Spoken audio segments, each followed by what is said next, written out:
A Trindade é a melhor comunidade. As comunidades cristãs se reúnem para celebrar a fé, o amor de Deus. Isso é fundamental, né? Não é devoção aos santos. Fica bem claro, né? Religião é uma coisa, fé é outra. A Santíssima Trindade é a melhor comunidade. Nós podemos vislumbrar, né? Fazer a contemplação das maravilhas de Deus. Então, a melhor comunidade, o clima que aí reina em Deus é de união, simbolizado pelo Pai, a comunhão em Cristo e a partilha é o templo do Espírito Santo. O seu projeto é a liberdade e a vida para todas as suas criaturas. Gente, o projeto é de Deus, não é dos homens. Então a igreja não é cultura, não é filosofia, né? Não é pensamento, não pode ter raça. Se reúne para escutar e pôr-se à disposição desse projeto. A reunião da comunidade, né? Com a força do Espírito Santo, né? Executar, né? A diafania na história. Celebrar a Eucaristia, então, é caminhar para a verdade completa, que Jesus vai falar, né? A verdade vos libertará.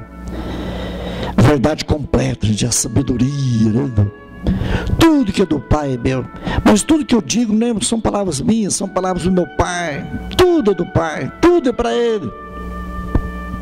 Eu estou no Pai, o Pai está em mim. Quem ouve minha palavra está em comunhão com meu Pai, e nós faremos nele nossa morada. Celebrar a Eucaristia é caminhar nessa verdade completa. Se você examinar realmente como que nós somos tão fracos, viver a energia ativa de Deus. A gente não vive, não acredita na energia ativa de Deus dentro de você. Então o pecado,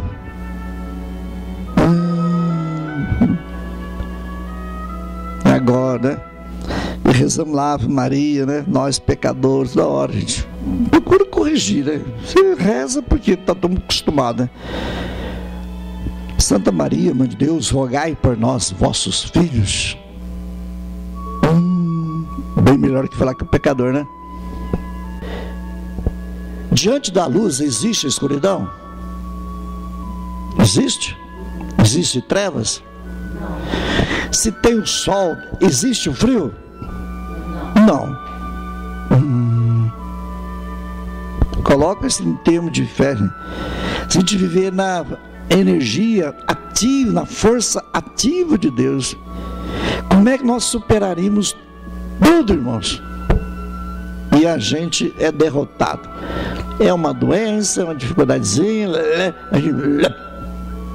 Que dê energia de Deus aí. Está vendo que quer crer em Deus, gente? Lembra que Jesus falou? Vocês vão fazer coisas maiores que eu. E aí? Pergunto para você.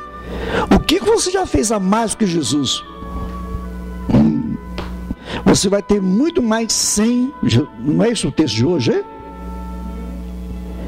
Vai ter 100 vezes mais aqui, agora. E na vida futura, aí fala Jesus falando na eternidade, a vida eterna. Então, se você não tiver fraternidade aqui na terra, não tem eternidade. Crer na energia de Deus. Então, na Eucaristia aprendemos pela fé ficar firmes, mesmo diante dos sofrimentos. Jesus falou, vocês vão ter perseguições, vai ter 100 pais, 100 mães, 100 milhões de familiares, né? Com perseguições. Por quê? O mundo material não gosta de fraternidade. O mundo material quer coisa restrita. Então, quantos pais você tem? Quantas mães? Quantos irmãos? Quantos tios? Quantos amigos? Quantos... Gente, dá para contar o dedo, não dá? Dá. É sinal que não tem fraternidade. Só esse texto de hoje é uma bomba. Agora, quem é que vai refletir nisso aí? Aí você vê. Nossa catequese é fraca. Sem mãe, então é uma maravilha, né? Tem uma multidão ao seu lado. Não é isso? Isso que é igreja. Pedro, então quem renuncia aqui vai ter 100 vezes mais pai, mãe, mulher, filhos. Aí vai. Palavra de Jesus, será que a gente aguenta analisar as palavras de Jesus direto, gente? Você prestou atenção nas palavras direto de Jesus? Não fica na sua cabecinha, não. Vai direto na palavra de Jesus. Olha, sabendo que os sofrimentos produzem resistência.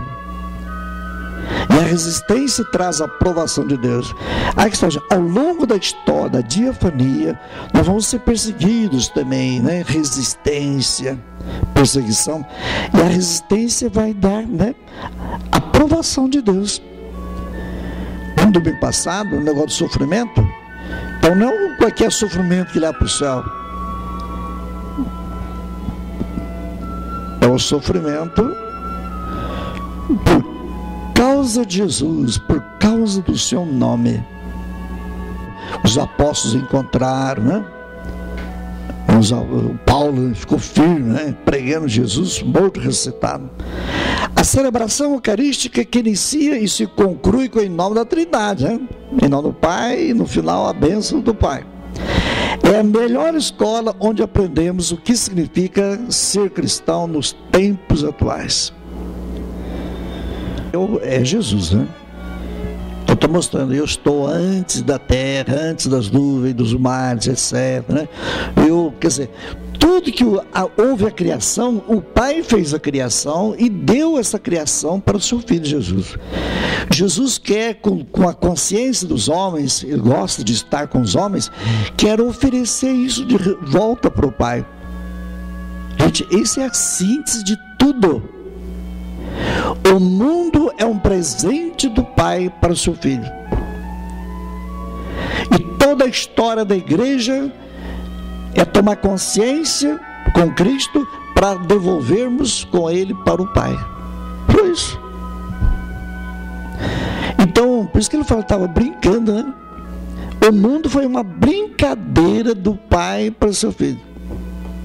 Não dá para vocês imaginar isso aí? Uma brincadeira. Para ter bom senso, né? Quando eles estavam no exílio, eles precisavam de uma orientação. Para ter bom senso, gente, é o discernimento para construir uma nova sociedade. Então os provérbios, essa orientação pedagógica, para a gente não ficar deprimido pelos, né? Porque eles estavam lá no exílio, na Babilônia. Então, diante do sofrimento, e conhecer a sabedoria da vida.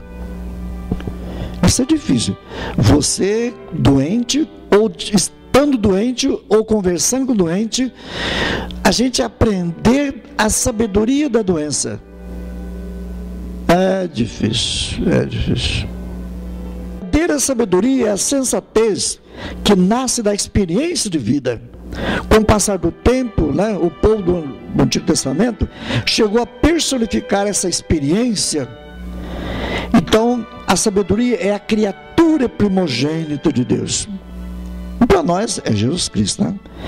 É uma dama que as pessoas precisam cortejar, amar e conquistar a fim de possuir a vida. Número 5. A sabedoria, então, é o projeto de Deus que cria um mundo justo. E refletindo sobre as tragédias humanas aqui na terra, né?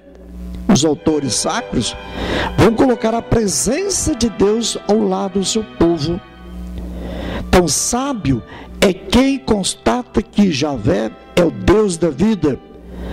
E o verdadeiro culto a Ele prestado é o serviço incondicional à vida e à liberdade das pessoas. Então, para superar, gente, eles estavam no exílio. Preste atenção, esse texto do livro tem mais de 600 anos, 700 anos, né?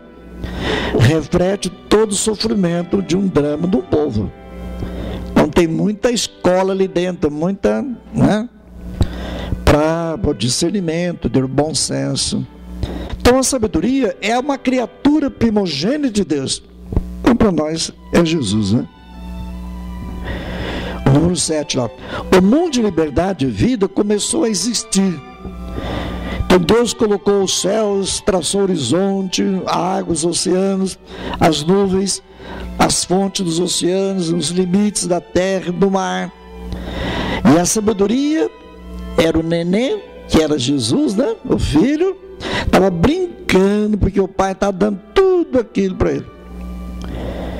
Então, quando diz lá, ele era como um mestre de obras. Obra que Jesus é um mestre de obra que está tocando esta igreja para o Pai. Ele quer que nós participemos, é lógico. O chefe de obra não vai fazer sozinho. Ele precisa dos pedreiros, precisa de eletricista, né? Precisa de tanta gente, né? Então aí são os dons, né? Então a sabedoria, né, é Jesus diante do Pai. Liberdade e vida só se realiza plenamente quando as pessoas o assumem como próprio. Como diz o texto, ele brincava na extensão da sua terra, encontrando minhas delícias em ficar em meio aos homens. Já lá no Antigo Testamento já falava da sabedoria e ficar no meio dos homens. E hoje o Senhor esteja conosco.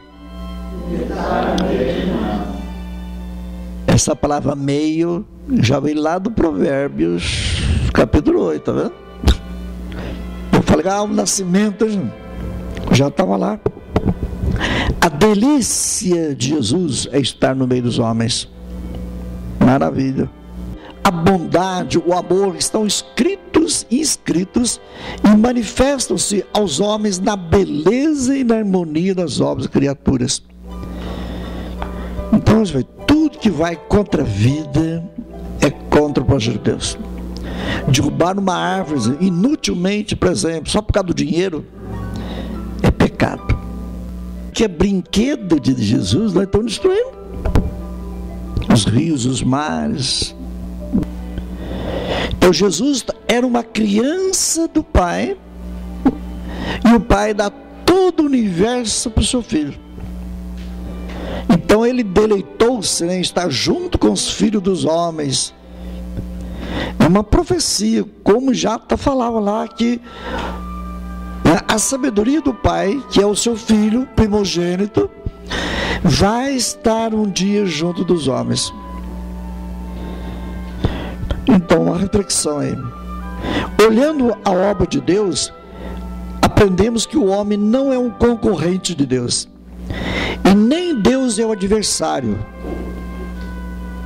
Então, ao homem compete reconhecer o poder e a grandeza de Deus e entregar-se confiantes na mão. A sabedoria de Deus, o projeto, está dentro da natureza, o mundo, a criação tão linda. Jesus vai confiar a continuidade da missão a eles. Então, conhecer tudo que ouviu do Pai. Então, vocês imaginem, quando o texto da Bíblia fala Jesus estava rezando, já que está a nossa oração, é você entrar em sintonia. Vamos pegar uma linguagem moderna aí. É o computador que entra, como é que é?